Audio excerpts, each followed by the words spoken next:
Welcome to part 3 of the series, where I give 21 pieces of life advice to my 21-year-old self.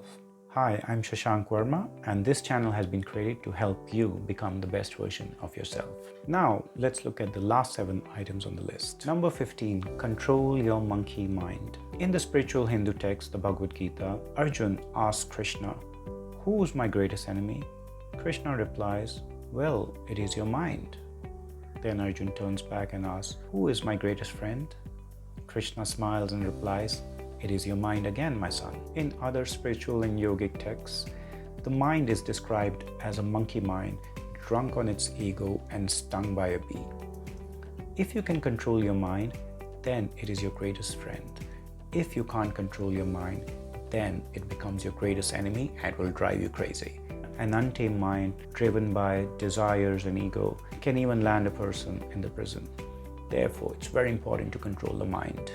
So every day, do something that makes you cringe, that pushes you out of your comfort zone. Do that one extra push-up. If it's raining, still go out for a run. Take an ice bath. Do whatever it takes to show the monkey mind who the real boss is. Number 16, listen to your inner child. Each one of us has an inner child. Growing up, no matter how loving your parents were, your siblings and your surrounding, still there might be issues where the inner child was hurt. And if you've had trauma and other issues, then obviously the inner child is hurt. Therefore, do listen to your inner child. Do things that really pamper it. Stand up for the inner child. All you have to do is go inside, listen to your inner child. Do what makes your inner child happy. If your inner child is not happy, no matter how much money you have, how much fame you have, how much success you have, you will always be unhappy. And then you will go out, numb your senses through drugs, sex, and other things so as to not face the reality. Therefore, all you have to do is go within, listen to your inner child, and do what makes your inner child happy. Do not let the inner child suffer anymore. Number 17, love yourself. If you don't love yourself, nobody else will. Make sure your own cup is full. Hurt people hurt people. Let that sink in. I realized that when I was super stressed at work, I was really irritated and cranky. Even if my child came to me and asked a very innocent query, I will really snap at him, and later on I will feel sorry for having done that to him. And that is not fair. That's when I realized when there's no love inside, if there's just anger and other issues, then that's what will get reflected out onto the world. Therefore, if you want to have good relationships, the first relationship you need to have is the one with yourself. Therefore, love yourself. If you don't love yourself, no one else will. Number 18, trust your gut instinct. We have our 5 senses, and each of these senses can only perceive a certain frequency band. There are infinite frequencies out there. We are able to only perceive a very small band of frequencies. Somehow your gut or your heart is able to perceive something outside these range of frequencies. And if something is not adding up, it's not able to put a pulse to it, but it will give you strong indication by a feeling in your gut or in your mind that something is not right. Do listen to your gut.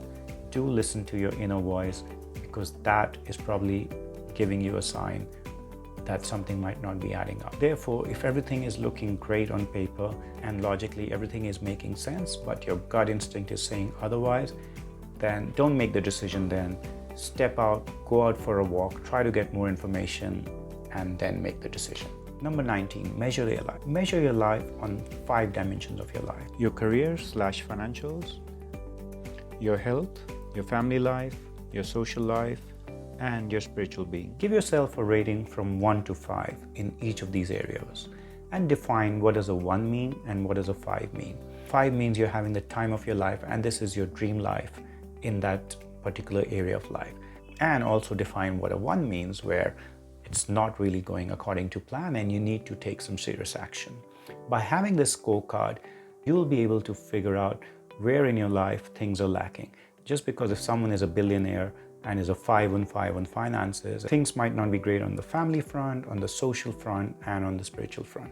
Therefore, it's important to measure your life holistically. For example, what does a 5 mean for you in finance? Is it that you are able to drive a Ferrari, have $100 million, or does that mean $1 billion in your bank account? Therefore, do define those level 1 to 5 for each of these 5 areas in your life. Number 20, visualize your goal. You should divide your goal in 3 categories. Short-term goals, which are like less than 1 year, medium-term goals, 2 to 5 years, and long-term goals, more than 5 years, 5 to 20-year goals. Make sure that you can see exactly what success looks like.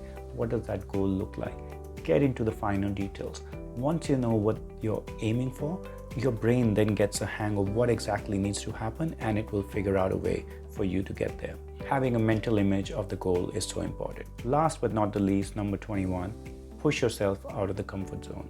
Get outside your comfort zone. If the task that you're doing is not challenging you enough, you have done this a number of times, you can even do it blindfolded, then you're not getting challenged enough. The problem there is the comfort zone is a very nice place to be where you're comfortable. But as you're not getting challenged, your brain cells, your muscles are getting atrophied.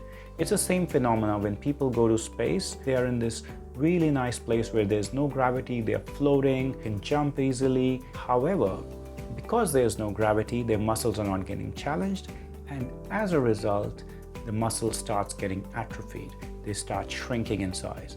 So when they actually come back to Earth, they have to go through a special training program to regain the lost muscle. And that's why they also have to do these exercises in space to actually maintain the muscle mass. Therefore, the same phenomena happens when you're in your comfort zone. You start degrading and deteriorating. Therefore, you need to get out of your comfort zone. Now, there's the challenging zone where you actually get out and you start learning and challenge yourself. Or there's this anxiety zone where the task that you're undertaking is so challenging that your skill set are not up to the mark and you get a lot of anxiety and are stressed out about it. You don't need to get into that zone, but being in the middle where you put yourself in the challenging zone is a great place because you learn and grow from there. I've actually made a video on this called the Goldilocks Zone of Learning. Please do check it out. If you've made it this far, thank you for watching this video. I'll be posting more such content. Do let me know what you think about it. Thank you for your time.